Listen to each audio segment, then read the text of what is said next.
नमस्कार मेरे प्यारे कृषि साथियों, स्वागत है आप सभी का ब्राइट एग्रो क्लासेस के डिजिटल प्लेटफॉर्म पर। साथियों, आज अपन चर्चा करने वाले हैं जो अपनी सब्जेक्ट है एग्रीकल्चर इंजीनियरिंग, उस सब्जेक्ट की अपन चर्चा करने वाले हैं। रिन्यूएबल एनर्जी की अपन चर्चा करने वाले हैं।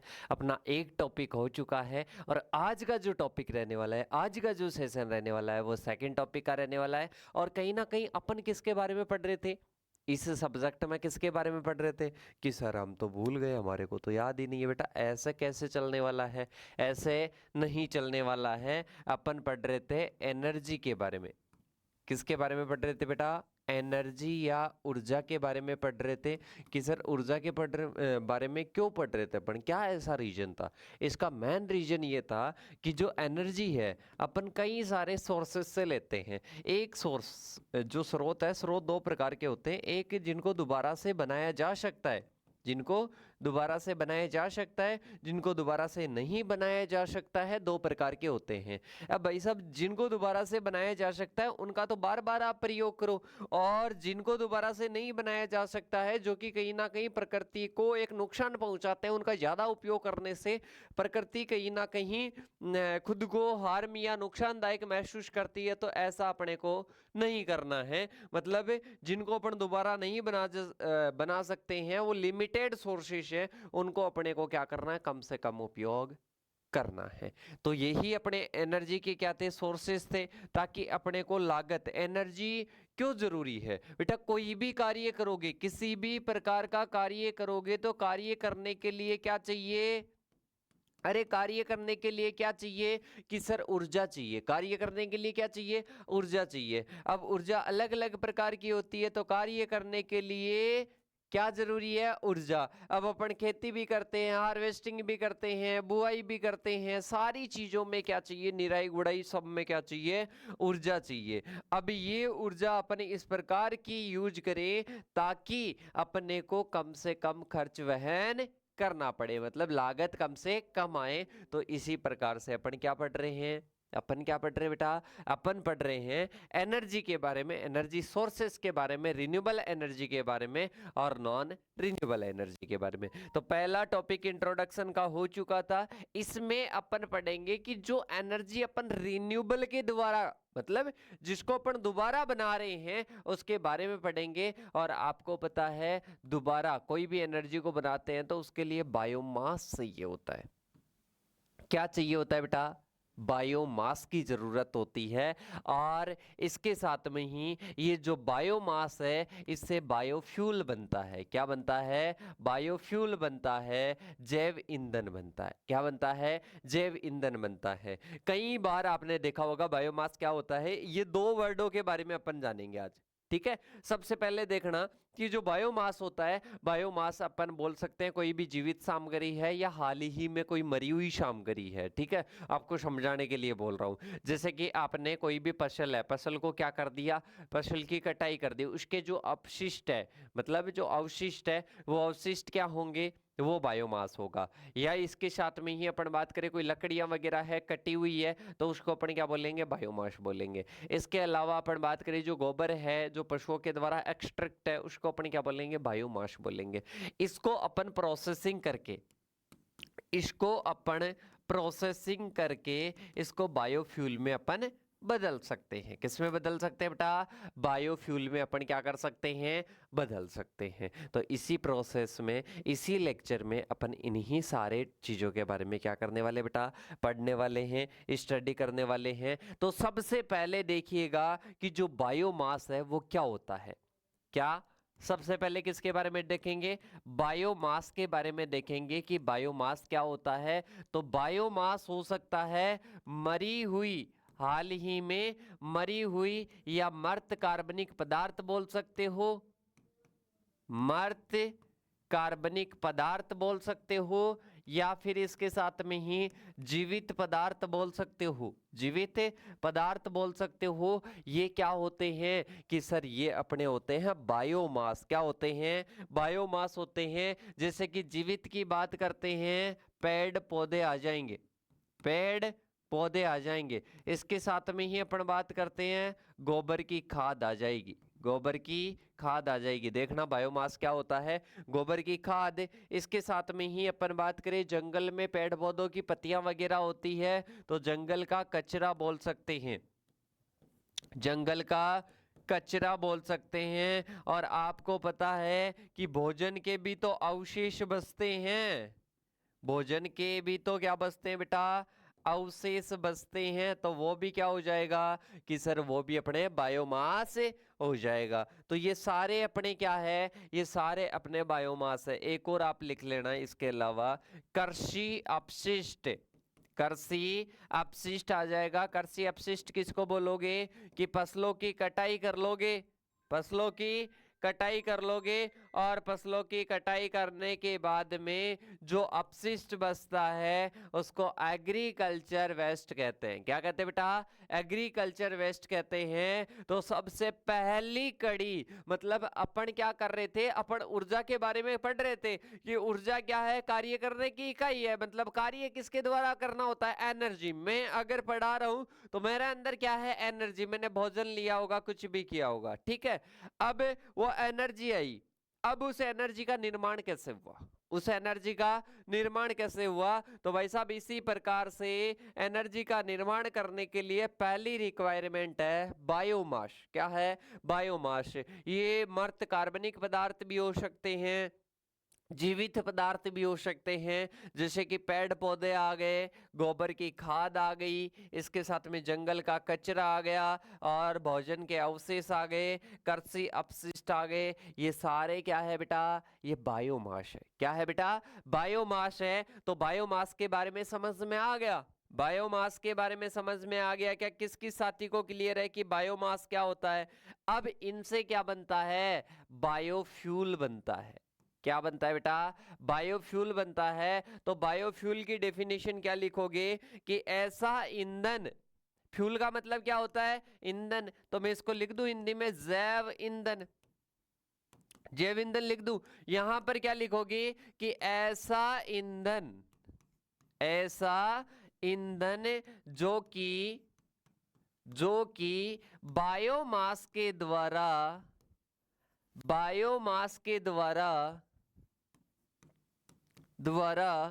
प्रोड्यूस किया जाता है, प्रोड्यूस किया जाता है, तो वो क्या हो जाएगा, उसको अपन क्या बोल देंगे, उसको अपन बायोफ्यूल बोल देंगे। क्या बोल देंगे बेटा, बायोफ्यूल या जैव ईंधन बोल देंगे। तो याद रखिएगा, बायोफ्यूल किसको बोलते हैं, ऐसा ईंधन जो कि बायोफ्यूल के द्वारा, कैसे प्राप्त करते हैं भी जानेंगे, पर ऐसा फ्यूल जो कि अपन किसके द्वारा, बायोमास के द्वारा बनाते हैं, वो क्या हो जाएगा बेटा, वो अपने हो जाएगा बायोफ्यूल। एग्जाम्पल की बात करते हैं, बायोगैस, ठीक है।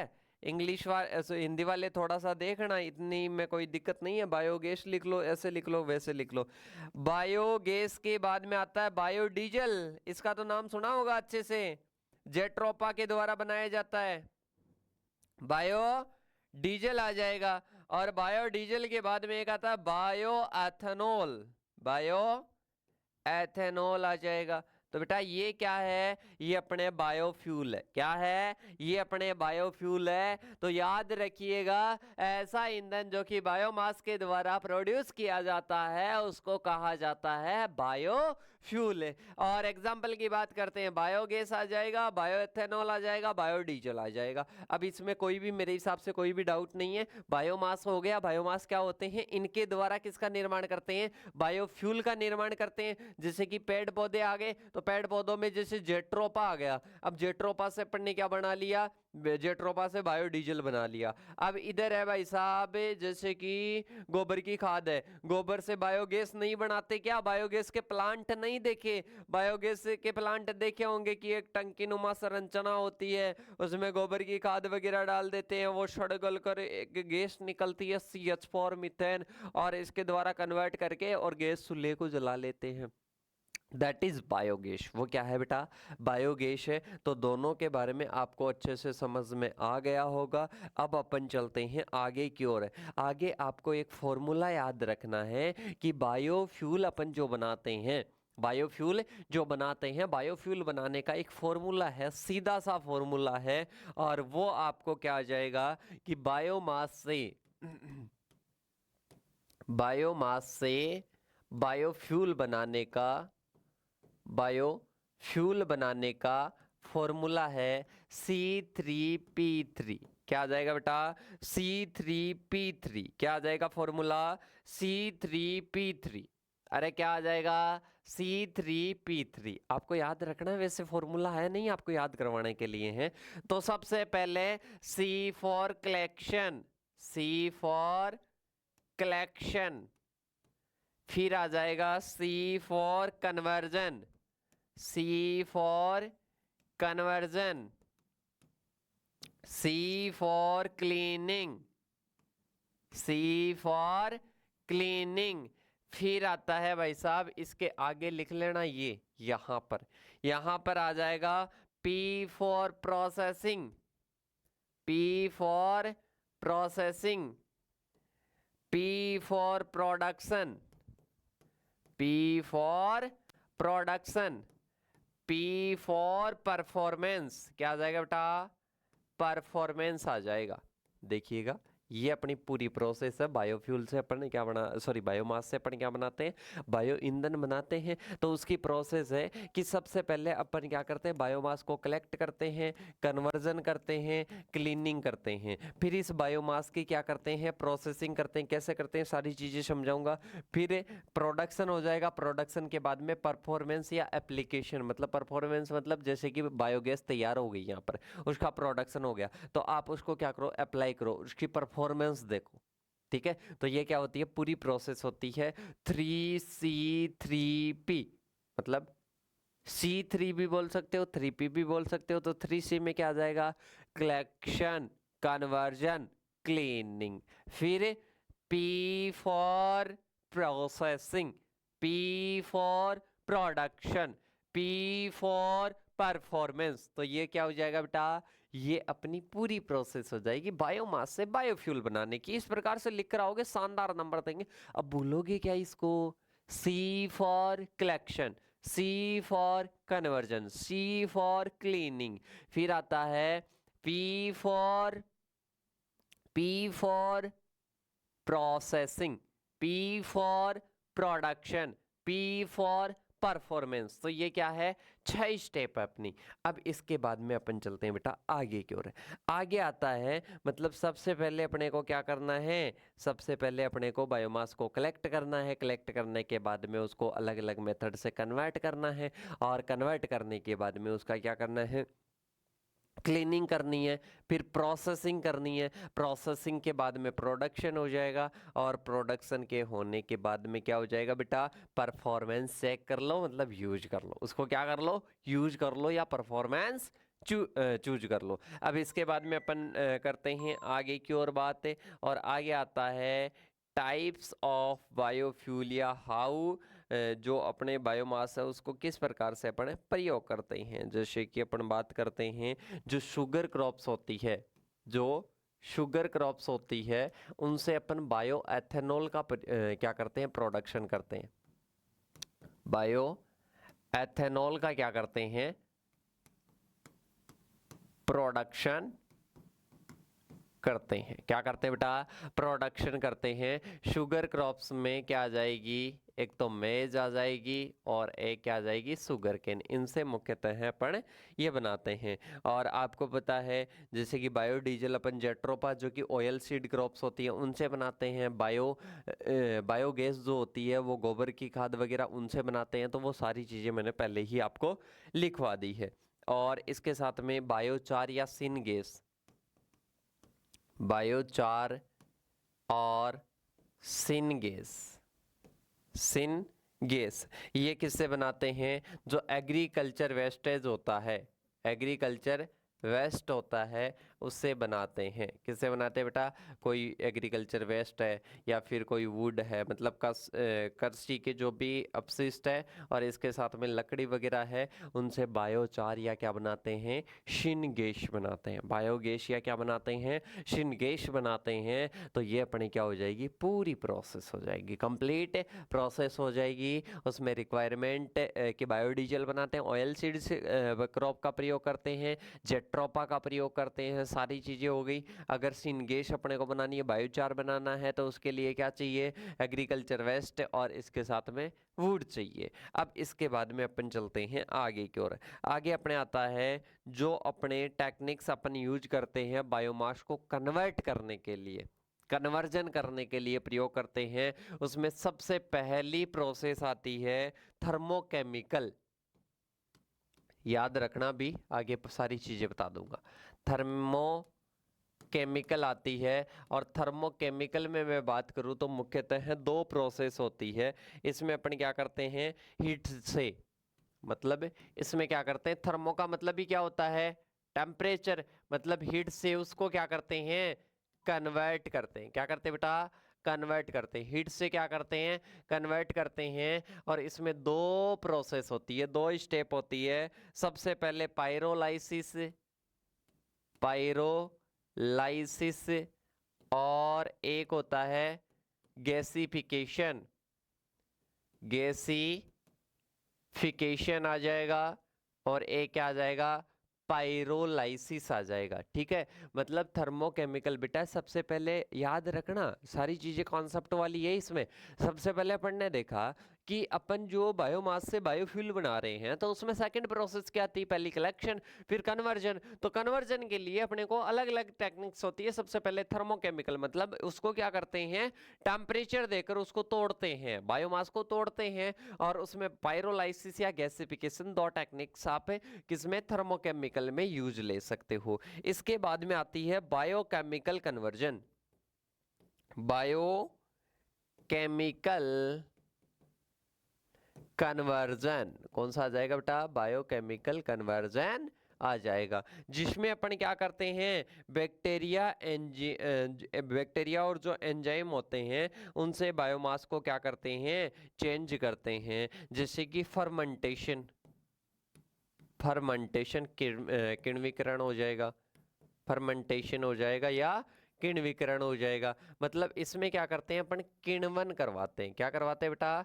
किण्वन करवाते हैं। और किण्वन से अपन क्या करते हैं बेटा? किण्वन से अपन क्या करते हैं कि सर बायोकेमिकल कन्वर्जन करते हैं। मतलब जो है अपने पास में जो भी बायोमास है, उस बायोमास को कन्वर्ट करते हैं अपन फर्मेंटेशन करके। मतलब इसमें बायोकेमिकल, मतलब इसमें बायोलॉजिकल की भी होगी और केमिकल की भी, दोनों चीजें क्या होगी? शामिल होगी। और बैक्टीरिया वगैरह, एंजाइम वगैरह शामिल होंगे, उनके द्वारा फर्मेंटेशन होगा, किण्वन होगा, और वो क्या हो जाएंगे? कन्वर्ट हो जाएंगे। याद रखना बेटा इसमें।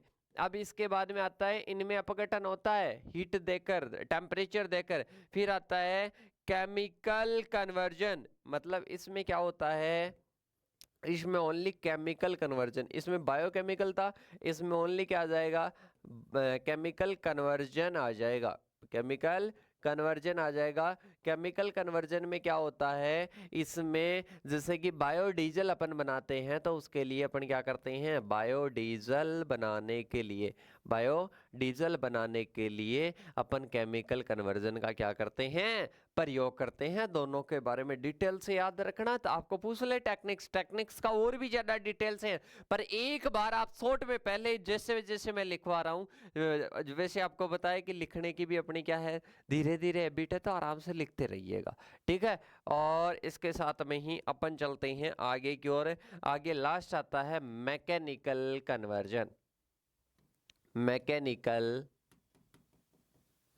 कन्वर्जन की, सॉरी इंग्लिश में लिखा रहे हो बेटा, इसमें क्या है? यांत्रिक रूपांतरण है। ठीक है, तो मैकेनिकल में अपन क्या करते हैं? इसमें क्या करते हैं? जो ऑयल सीड्स क्रॉप्स होती है, उनसे अपन क्या करते हैं? कहीं ना कहीं ऑयल को क्या करते हैं? एक्सट्रैक्ट करते हैं। तो ये क्या आ जाएगा? मैकेनिकल कन्वर्जन आ जाएगा। तो ये कन्वर्जन की सारी टेक्निक्स क्या होती है बेटा? कंप्लीट होती है। एक बार रिवीजन भी कर लेंगे, एक बार जो बचा है वो अपन बात कर लेते हैं। अब आता है कि जो आपका बायोफ्यूल है, जो आपका बायोफ्यूल है, वो बायोफ्यूल आप जो यूज करते हो बेटा, आप जो यूज करते हो, तो यूज करने के लिए आप 4E याद रखना। क्या याद रखना? 4E याद रखना। ठीक है, क्या याद रखने हैं? 4E याद रखने हैं। सबसे पहला आ जाएगा एनर्जी सोर्स, मतलब इसको अपन किसके रूप में यूज लेते हैं? एनर्जी सोर्स के रूप में क्या लेते हैं बेटा? यूज लेते हैं। ये इन्वायरमेंट फ्रेंडली होता है, इन्वायरमेंट फ्रेंडली होता है। क्या होता है बेटा? इन्वायरमेंट फ्रेंडली होता है। इसके साथ में ही क्या आ जाएगा? इकोनॉमिक ग्रोथ वाला होता है, इकोनॉमिक ग्रोथ वाला होता है। इसके साथ में ही अपन बात करें तो नेक्स्ट आता है employment generation, employment generation, employment generation आ जाएगा। मतलब कहीं ना कहीं अपन बात करें कि पहला आ जाएगा एनर्जी सोर्स। जो बायोफ्यूल है वो एनर्जी के रूप में ही तो कार्य करता है। बायोडीजल है वो गाड़ी वगैरह चलाने में, वाहन चलाने में क्या करता है? कार्य करता है। इसके बाद में आता है इन्वायरमेंट फ्रेंडली, मतलब इन्वायरमेंट के लिए जैसे पेट्रोल डीजल ये प्रदूषण फैलाते हैं वैसा नहीं करते हैं ये। इसके बाद में आता है इकोनॉमिक ग्रोथ। आपको पता है कि जो किसान है, किसान के फसल के अवशेष भी अगर बिक रहे हैं, वो भी अगर काम में आ रहे हैं, तो भाई साहब इकोनॉमिक तो ग्रोथ कर रहा है। इसके बाद में आता है अपने एम्प्लॉयमेंट। गांवों में एम्प्लॉयमेंट रोजगार का क्या करता है? सर्जन करता है। तो ये बायोफ्यूल के यूजेस लिख लेना, इंपॉर्टेंस लिख लेना, एप्लीकेशन लिख लेना। अब इसके बाद में अपन चलते हैं बेटा आगे की ओर। आगे अपन बात करें तो जो अपने बात करते हैं कि किस किस प्रकार से होता है, तो सबसे पहले क्या होता है? कलेक्शन। फिर क्या करते हैं अपन? कन्वर्जन। फिर क्या करते हैं? क्लीनिंग। क्लीनिंग के बाद में प्रोसेसिंग। प्रोसेसिंग के बाद में क्या आ जाएगा? प्रोडक्शन। प्रोडक्शन के बाद में परफॉर्मेंस। तो ये 6 स्टेप होती है और पूरी चीज़ें वन बाय वन सारी आसान भाषा में मैंने समझा दी है। टाइम तो इसमें देखो कितना 21 मिनट लग चुका है, टोटल 21 मिनट लग चुके हैं आपको बेसिक रूप से समझाने के लिए। पर ये चीज़ें जब तक लिखी नहीं है तब तक माइंड में नहीं छपने वाली है। तो याद रखिएगा कि इन सारी चीज़ों को नोट डाउन करना है, लिखना है और समझना है। अब अपन चलते हैं आगे की ओर। ठीक है, जो सारी चीज़ें लिखी हुई है पीपीटी के रूप में भी बहुत सारे साथियों को आते हैं कि सर पीपीटी भी बताओ। तो देखिएगा सबसे पहले अपन बात करते हैं किसके बारे में? सबसे पहले अपना एक रह चुका है, एक पेज रह चुका है, उसकी अपन बात कर लेते हैं। देखो सबसे पहले देखो कि बायोमास क्या होता है। बायोमास अपन उस सामग्री को कहते हैं, वैसे मैंने लिखवा दी है सारी, उस जैविक सामग्री को कहते हैं जो पौधों, जानवरों, सूक्ष्म जीवों से क्या होती है? प्राप्त होती है और ऊर्जा स्रोत के रूप में उपयोग की जा सकती है। जैसे कि लकड़ी, फसल के अवशेष, पशु अपशिष्ट, गोबर की खाद वगैरह, एल्गी वगैरह। तो हो गया बायोमास किसे कहते हैं? बायोमास उस जैविक सामग्री को कहते हैं या अमृत कार्बनिक पदार्थों को कहते हैं जो कि किससे प्राप्त होते हैं? जो कि इनसे प्राप्त होते हैं और ऊर्जा के स्रोत के रूप में काम में आते हैं। जैसे कि लकड़ी हुआ, फसल के अपशिष्ट हुए, इसके साथ में ही पशुओं के अपशिष्ट हुए और शैवाल हुए। इसके बाद में आता है बायोमास एनर्जी डेफिनेशन। मतलब बायोमास हो गया, अब बायोमास एनर्जी। बायोमास एनर्जी या बायोफ्यूल भी कह सकते हो, जो कि बायोमास से जो एनर्जी प्राप्त होती है, जो ऊर्जा प्राप्त होती है, उसको बायोमास एनर्जी कहते हैं। बायोमास ऊर्जा एक नवीनीकरणीय ऊर्जा है बायोमास के दहन से। मैंने कहा था कि बायोमास के दहन से क्या होता है? किण्वन वगैरह अलग अलग प्रकार की रूपांतरण क्रियाएं बताई थी मैंने, थर्मोकेमिकल हुई, बायोकेमिकल हुई, और उनके रूपांतरण के द्वारा क्या होती है? ऊर्जा प्राप्त की जाती है और इसका उपयोग बिजली उत्पादन में, हीटिंग में, जैव ईंधन में, इनमें भी किया जाता है। किसका? बायोमास का। तो ये अपने क्या है बेटा? बायोमास एनर्जी है। इसके बाद में अपन बात करते हैं photosynthesis in relation to biomass energy. मतलब बायोमास एनर्जी का फोटोसिंथेसिस से क्या लेना देना है, वो अपन क्या कर लेते हैं बेटा? बात कर लेते हैं एक बार। देखो फोटोसिंथेसिस जो है एक प्रकार की मौलिक प्रक्रिया है जिसमें पौधों के जो सौर ऊर्जा को रासायनिक ऊर्जा में कन्वर्ट करके बायोमास के रूपांतरण संग्रहित किया जाता है। और हरे पौधों में क्लोरोफिल, आपको पता है फोटोसिंथेसिस जब होता है पौधों के हरे भागों से ही होता है, तो हरे जो रंग होता है, जो क्लोरोफिल होता है, उसकी मदद से सूर्य के प्रकाश को अवशोषित करते हैं। जो हरा रंग है वो क्या करेगा, अवशोषित करेगा, और अवशोषित करने के बाद में वातावरण से कार्बन डाइऑक्साइड और मिट्टी जल से, मतलब दो चीजें जरूरी है फोटोसिंथेसिस में, एक H2O जरूरी होती है, एक CO2 जरूरी होती है, और इन दोनों की आपस में क्रिया होगी तो ग्लूकोज बनेगा और इसके साथ में ही ऑक्सीजन निकलेगा, ग्लूकोज बनेगा और ऑक्सीजन निकलेगा। तो ये अपनी प्रोसेस हो जाती है। इसके बाद में देखो, ग्लूकोज पौधों के पत्तों और तनों, जड़ों और बीजों में क्या होता है, संग्रहित होता है, और यह संग्रहित ऊर्जा बायोमास में एक महत्वपूर्ण नवीनीकरणीय ऊर्जा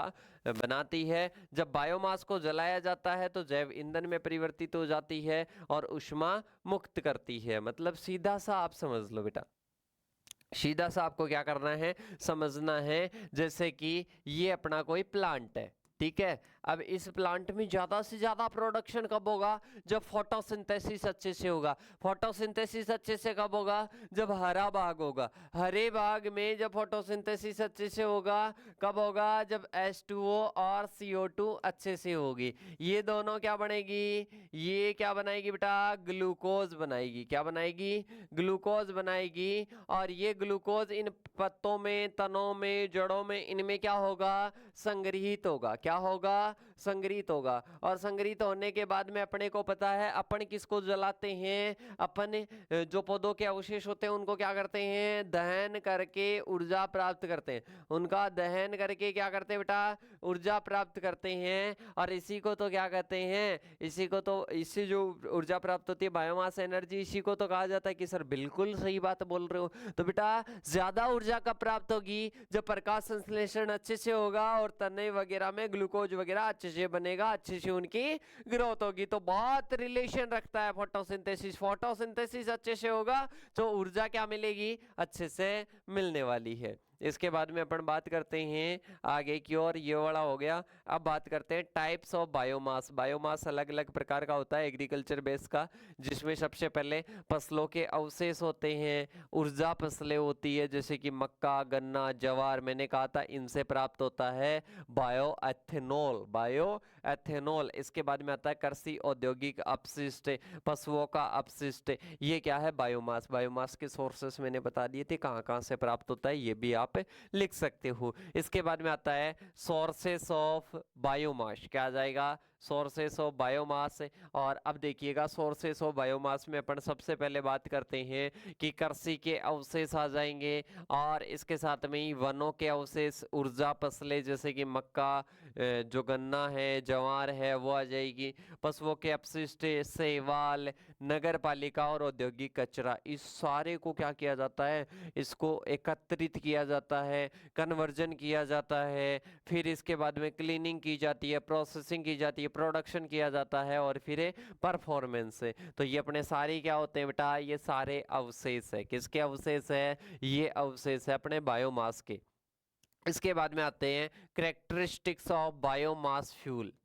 क्या आ जाएगा बेटा, बायोमास फ्यूल, इसकी क्या क्या विशेषताएं होनी चाहिए। तो देखिएगा सबसे पहले नमी की मात्रा। बायोमास फ्यूल में जो सामान्यतः जो नमी होती है वो 10 से 50% होती है, जिससे दहन क्षमता क्या होती है बेटा, प्रभावित होती है। ज़्यादा नमी होगी तो दहन कम होगा, कम नमी होगी तो दहन ज़्यादा होगा। इसके बाद में आता है उष्मीय मान। इसका ऊर्जा स्तर जो मान है वो 12 से 20 mJ पर kg होता है। इसके साथ में ही जो कि जो जीवाश्म ईंधन से क्या होता है, जीवाश्म ईंधन से क्या होता है, कम होता है, लेकिन क्या होता है, सतत होता है। जो उष्मीय मान है ये सतत लगातार क्या होती है, ऊष्मा या ऊर्जा प्राप्त करती है। इसके बाद में आता है नेक्स्ट घनत्व और आयतन। लकड़ी और भूसे जैसे कि बायोमास ईंधन का घनत्व कम हो जाता है, जिससे अधिक भंडारण क्षमता की क्या होती है,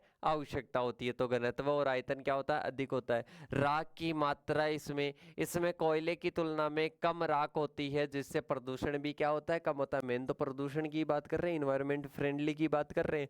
इसके बाद में आता है अस्थिर पदार्थ। उच्च अस्थिरता के कारण बायोमास आसानी से क्या होता है, जलता और बेहतर दहन प्रदान करता है। इसके बाद में आता है कार्बन और हाइड्रोजन सामग्री। इसमें 35 से 50% क्या होता है, कार्बन होता है, 5 से 6% हाइड्रोजन होती है, और जो कि ऊर्जा उत्सर्जन में क्या होते हैं, सहायक होते हैं। फिर आता है पर्यावरण के लिए क्या होता है, ये कहीं ना कहीं फ्रेंडली होता है, दोस्त की तरह रहता है, कोई नुकसान नहीं पहुंचाता है। इसके बाद में बात करते हैं प्रोसेसिंग। प्रोसेसिंग बायोमास कन्वर्जन, अपन कन्वर्ज करते हैं, कन्वर्ट करते हैं। तो कन्वर्ट करने के लिए पहली प्रोसेस आ जाती है पायरोलाइसिस, जो कि मैंने कहा था थर्मोकेमिकल वाली है। कौन सी है, थर्मोकेमिकल वाली है। तो पायरोलाइसिस क्या होता है, एक थर्मल प्रक्रिया है, मतलब ये हीट गर्म करती है, और जिसमें बायोमास को ऑक्सीजन की अनुपस्थिति में गर्म करके bio oil, biochar, syn gas में क्या किया जाता है, बदला जाता है। तो उसको क्या कहा जाता है, पायरोलाइसिस कहा जाता है। याद कर लीजिएगा, पायरोलाइसिस एक थर्मल प्रक्रिया है, जिसमें क्या किया जाता है, बायोमास को गर्म किया जाता है, और गर्म करने के बाद में bio oil, biochar, syn gas में क्या किया जाता है, बदला जाता है। इसको पायरोलाइसिस कहते हैं। क्या कहते हैं बेटा, पायरोलाइसिस कहते हैं। इसकी स्टेप्स होती है, सबसे पहले पायरोलाइसिस से डायरेक्ट नहीं करते हैं, पहले क्या करते हैं, जो भी अपने कलेक्ट सामग्री की, जो भी कन्वर्जन वाली प्रोसेस में ये करते हैं पायरोलाइसिस, पर पहले कलेक्ट करेंगे, कलेक्ट करके उसको सुखाएंगे, मतलब नमी हटा देंगे उसकी। फिर प्राथमिक, दो प्रकार के पायरोलाइसिस, प्राइमरी सेकेंडरी। पहला 200 से 300 डिग्री सेंटीग्रेड पर अपन करते हैं, और इसके बाद में दूसरा 300 से 600 डिग्री सेंटीग्रेड पर। फिर इसका शीतलन किया जाता है और संग्रहण किया जाता है। अंतिम उत्पादों को अलग करके क्या किया जाता है, संग्रहित किया जाता है। क्योंकि क्लीनिंग की बात कर रहे थे बेटा, क्लीनिंग की बात कर रहे थे, तो क्लीनिंग में अपने उनको क्या कर देते हैं, अलग कर देते हैं। तो ये सारी प्रोसेस पायरोलाइसिस की होती है। फिर आ रहा था एक गैसिफिकेशन, ये अपने क्या आ गया, पायरोलाइसिस। इसमें क्या होता है, एक प्रक्रिया है जो कि बायोमास को उच्च तापमान पर आंशिक रूप में जलाकर सिन गैस, कार्बन मोनोऑक्साइड या हाइड्रोजन और मीथेन में बदला जाता है। ये गैस में बदलता है, किस में बदलता है बेटा, गैसिफिकेशन, गैस में कन्वर्ट करना। किस में करता है ये कन्वर्ट, ये गैस में करता है, गैसिफिकेशन हो जाएगा। तो इसमें क्या करते हैं, बायोमास को उच्च तापमान पर रखकर आंशिक रूप से उसको जलाकर सिन गैस में क्या किया जाता है, बदला जाता है। सिन गैस किसको कहते हैं, कार्बन मोनोऑक्साइड, हाइड्रोजन और मीथेन में क्या कर दिया जाता है, कन्वर्ट कर दिया जाता है। इसके बाद में आता है कंबस्टन। कंबस्टन मतलब पायरोलाइसिस कर दिया, एक क्या कर दिया अपने, गैसिफिकेशन कर दिया। अब कंबस्टन करके भी अपन एनर्जी प्राप्त करते हैं। देखिएगा परिभाषा, यह एक सीधी प्रक्रिया है जिसमें बायोमास को ऑक्सीजन की अनुपस्थिति में जलाकर उष्मा ऊर्जा उत्पन्न की जाती है, जिसका उपयोग बिजली उत्पादन में किया जाता है। ऑक्सीजन की उपस्थिति में जलाकर उष्मा ऊर्जा उत्पन्न की जाती है, और उसका प्रयोग अपन बिजली बनाने में करते हैं। फिर इसके बाद में आता है भाई साहब नेक्स्ट फर्मेंटेशन। फर्मेंटेशन के द्वारा भी ऊर्जा प्राप्त करते हैं। देखिएगा, यह जैव रासायनिक बायोकेमिकल, कहा था बायोकेमिकल, लिखवा दिया था शुरू में ही। तो बायोकेमिकल है जिसमें सूक्ष्म जीवों के द्वारा बायोमास को जैव एथेनॉल या जैव गैस में, जो बायोगैस होती है उसमें क्या करते हैं, कन्वर्ट करते हैं। बायो इथेनॉल और बायोगैस में क्या करते हैं, कन्वर्ट करते हैं, फर्मेंटेशन करके। क्या करते हैं बेटा, फर्मेंटेशन करते हैं। तो फर्मेंटेशन मैंने लिखा दिया था बायोकेमिकल में पहले ही। इसके बाद में चलते हैं नेक्स्ट, डाइजेशन। डाइजेशन में क्या होता है, यह एक जैविक प्रक्रिया है जिसमें सूक्ष्म जीव ऑक्सीजन की अनुपस्थिति में बायोमास को तोड़कर बायोगैस, मुख्य रूप से मीथेन, कार्बन डाइऑक्साइड में क्या करते हैं,